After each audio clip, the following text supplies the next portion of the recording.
NAPS officials interviewed people socializing and soliciting sex in the 101 venues mentioned multiple times during the course of the survey. NAPS director Nayem Jabati says those people were asked questions on sexual behavior, condom use, their socio-economic status, and use of health services. Jabati says the survey's findings will be used to plan future programs. We have now analyzed that data, and that data, we will use that data to plan our programs, particularly not only for those areas, but because those areas are similar to some of the other areas around the country. We would use the data from these to plan our programs. The report indicates 24% of the venues are places where sex workers solicit sex and 22% are places where sex occurs on site. Crisis Center officials say the statistics are disturbing. The center's director, Sandra Murray, says of particular concern is the large percentage of people who frequent these venues are between the ages of 15 and 24, many of whom are students. I think that has some serious implications for the transmission of HIV, for the transmissions of STIs, and even for, I think, the relationships within the community.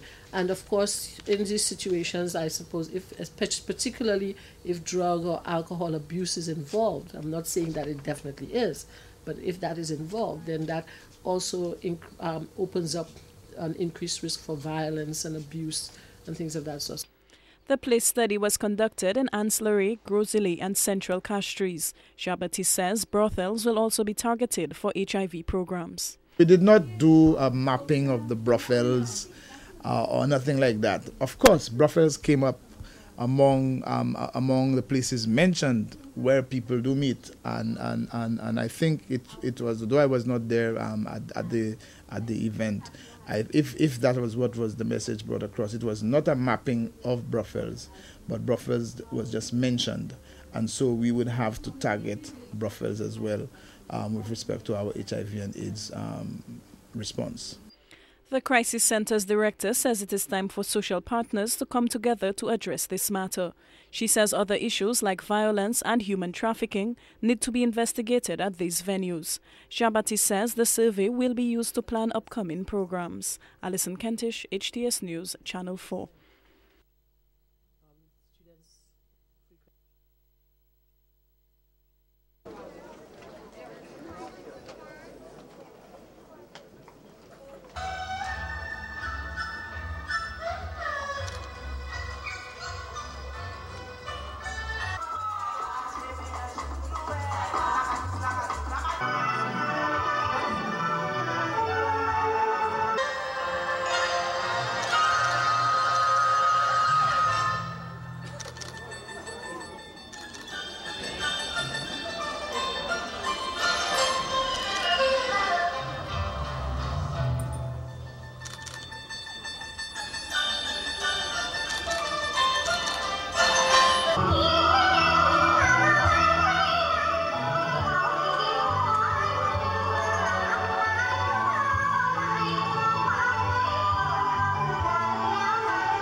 I think that through the cultural exchange, that also can educate our dancers.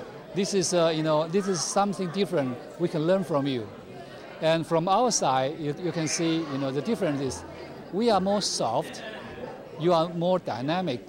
When these two different cultures, meet together, that will generate a very positive impact on both cultures.